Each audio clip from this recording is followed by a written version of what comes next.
That's the song sparking one of the biggest ongoing debates in the history of gospel music. Indeed, the track I Am Getting Ready by Tasha Cobbs features rapper Nicki Minaj on the gospel artist's recently released album Heart.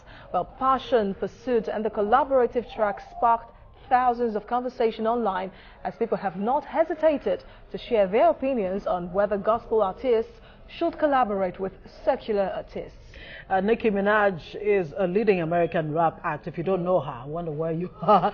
Known for her explicit lyrics, now videos, as well as her raunchy dress sense, while Tasha Cobbs Leonard is an award-winning gospel artist, most popular for her song Break Every Chain, which remained on Billboard's #1 spot for many weeks after its release. Well, while a section of the public has openly expressed its displeasure at the collaboration, saying both artists should have stayed in their individual lanes, others believe everyone is the same in the eyes of God, and being a secular act should not stop anyone from acknowledging God.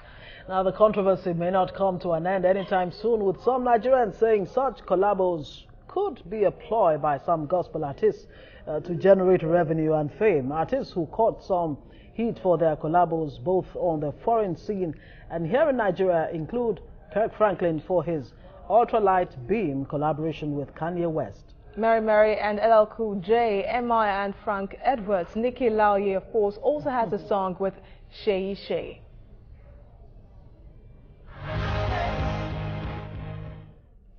All right, joining us, of course, is Nikki Laoye herself in flesh and blood. Good morning. Hi, good morning. Good to see you. Good morning. And of course, we have Kenny Corey, one of the people that have been so angry about that song by Tasha Cobbs that featured Nicki Minaj. Good morning to you, Kenny. Thank you for having me. What's wrong with why are you this angry? collabos?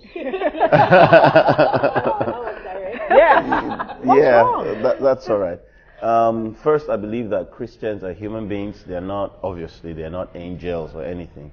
And we are members of the society. We have responsibility towards the society. For example, I have neighbors who are not Christians who don't share my faith. My faith encourages me to love everybody. And that's my default mode. I love everybody. But everybody have standards. Every religion has standards. The Muslim religion has standards, the Buddhist religion has standards, also the Christian religion has standards. Loving someone does not mean that I should drop. As a matter of fact, the scripture says that God is not respecter of any man, and he would not reduce or drop his standard for any man. So I believe that when you have a collaboration with there are some secular artists who are I grew up listening to a lot of secular artists, and their music is not vulgar or anything. It's just that it doesn't necessarily glorify God. But inspirational. But Nikki, yeah. let's bring it to Nikki now. You've done a collabo with Shay Shay. What did you have in mind when you did that collabo with her? Okay, when did you expect that there was going to be any kind of backlash? Oh, definitely. Oh, you did? Oh, definitely, because like you said, there are definitely some people that just believe that we shouldn't make or have this kind of collaborations. But at the end of the day, what I tell people is, what is your motive behind doing a song with someone? Especially for we gospel artists, we're not just trying to just create music anyhow. We're trying to inspire, motivate, educate.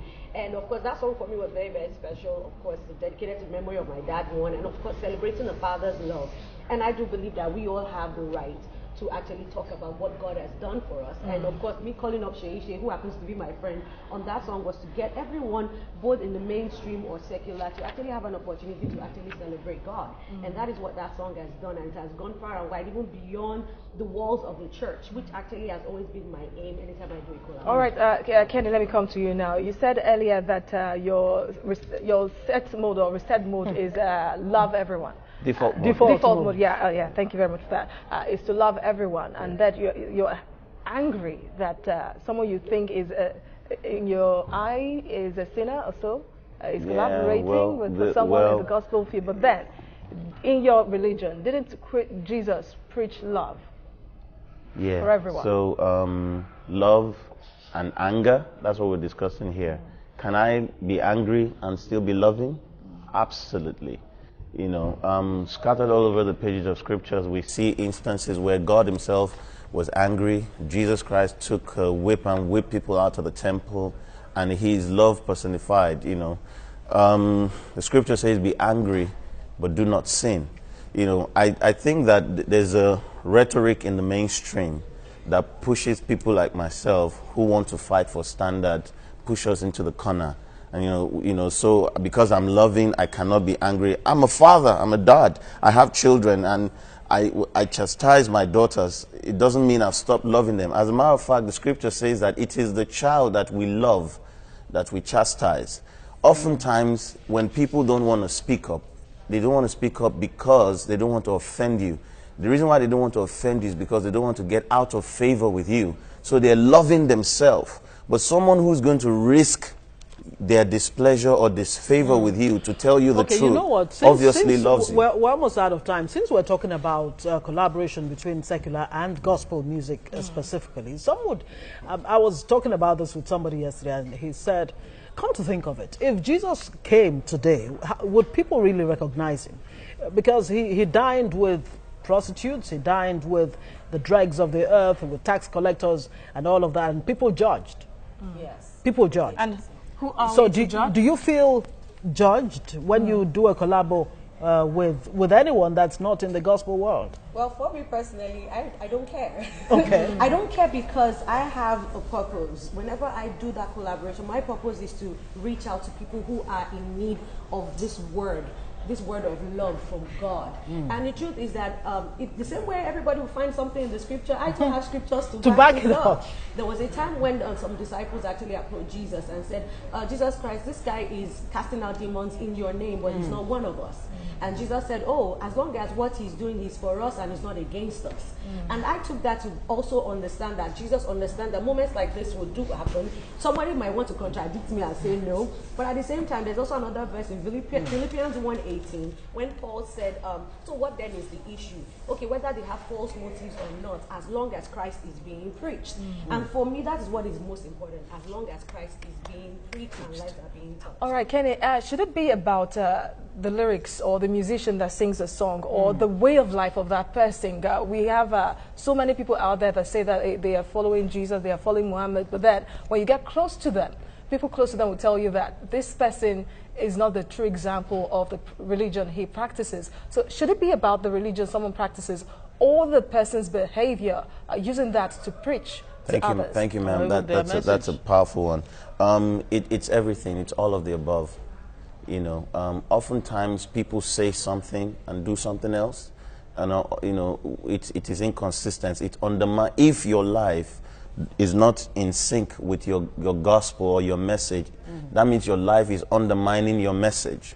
Hence, if there's unity of your soul, unity of your spirit, unity of your body, oftentimes that's when you see success in a man's life. Okay, now in this case, Ken is still remaining with you. Tasha Cobbs, in responding to her critics for this collaboration, said, look, in my relationship with Nicki Minaj, she's a totally different person, a totally different persona from who you see on stage and the real person. Shouldn't there be a difference really between the person you see on stage or the art and the artist's real life, come to think of it? And to build on that, before you say anything about Nicki Minaj, on social media a while back, I think about a month or 2 months ago, someone tweeted at her and said that he was cash-strapped, he wanted money for his college fees.